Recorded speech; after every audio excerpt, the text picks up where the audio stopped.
So you're probably thinking, it's only the beginning of the game, how much can I really mess up? I thought the exact same thing. But after spending time with Doloc Town's full 1.0 release, I realized it's usually the little mistakes that stick with you. They don't feel important at the moment until they do. So today, I want to share the beginner mistakes I made, why they matter, and one lesson that changed how I approached my first few weeks. Before we get into it, a huge thank you to the developers and publishers for providing us with early access to the full 1.0 release. My first mistake was assuming time worked the same way it does in most farming sims. It doesn't. And it's not because the days are longer or shorter, but because so many systems run on actual time instead of waiting for the next morning. Take crops for example. In a lot of games, you can throw seeds into the ground right before bed, wake up, and they've already gained a full day of growth. Doloc Town doesn't work like that. Your crops grow by the hour. So if you plant first thing in the morning, they'll start progressing much sooner than if you wait until evening. I know it doesn't sound like a huge difference, but over the course of a season, those hours can really add up. Rain works in a similar way too. At least in my playthrough, it usually stopped around sunset. So if you notice it's raining, that's a great time to get your crops planted and let nature do the watering for you. And speaking of watering, one feature I ended up loving is that water stays in the basin. You don't have to water every single day, which gives you a lot more freedom to go exploring instead of rushing back to the farm. That same idea carries over to your daily routine. You aren't forced to go to bed when it gets late. Instead, the game has a separate energy meter that slowly drains throughout the day, while stamina is only used when you're actually swinging tools or doing work. When your energy reaches 0, that's when you'll pass out, and you'll lose up to 200 gold. The nice part is that you don't have to wait until nighttime to recover. If you have a tent or sleeping bag, you can take a nap whenever you need one, recover, and head right back out. Then there's the cargo drone. This one took me an embarrassingly long time to figure out. I kept wondering why nothing I'd placed in the shipping bin was selling.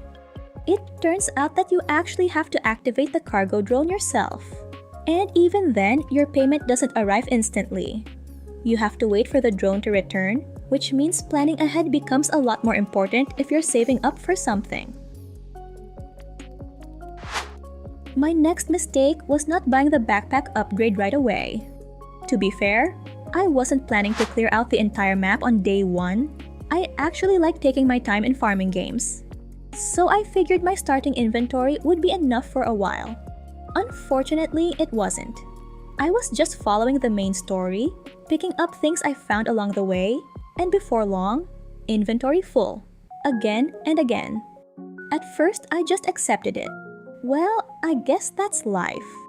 But the real reason was that I'd spent my starting money on seeds instead of the bag upgrade. So I had to sell a few fish and forageables just to afford the extra space. It was absolutely worth it. And the funny part is, that's also how I discovered that items you drop don't just disappear. They're persistent. I came back a couple of days later, and they were still sitting exactly where I'd left them. One thing to note is that inventory is based on item slots instead of weight, and space stays pretty tight early on. What helped me a lot was carrying a few cardboard boxes. Each one holds 5 items, so I'd leave extra wood, stone, fiber, and other common materials inside while I was exploring. It kept my backpack much less cluttered. And the best part is, crafting machines can pull from it even when it's inside the box. No need to place them in your backpack. And by the way, here's something I almost missed. If you place a storage crate beside a crafting machine, that machine can pull materials directly from the crate. So even if the copper ore or coal isn't in your backpack, you can still craft as long as it's stored next to the smelter. Once I figured that out, I started planning my farm layout completely differently because it made crafting so much more convenient. And that idea of saving space applies to your farm too. One mistake I made was planting tree seeds on the farm. I assumed they had to grow there, but it turns out they don't. You can plant them outside your farm as well, which frees up valuable space for crops and machines while still giving you a steady supply of wood later on. Early in the game, every tile really does matter. And if you've picked up at least a couple of helpful tips so far, consider subscribing. I spent a lot of time digging through RPGs like Doloc Town to find the little things that actually save you time, and not just the obvious advice. So if that sounds like your kind of content, I'd love to have you here. Now, another thing that completely flew over my head are plastic bottles. I read the description, but for some reason, I convinced myself they were basically just another piece of rubbish that you'd recycle later, but they're actually much more useful than that.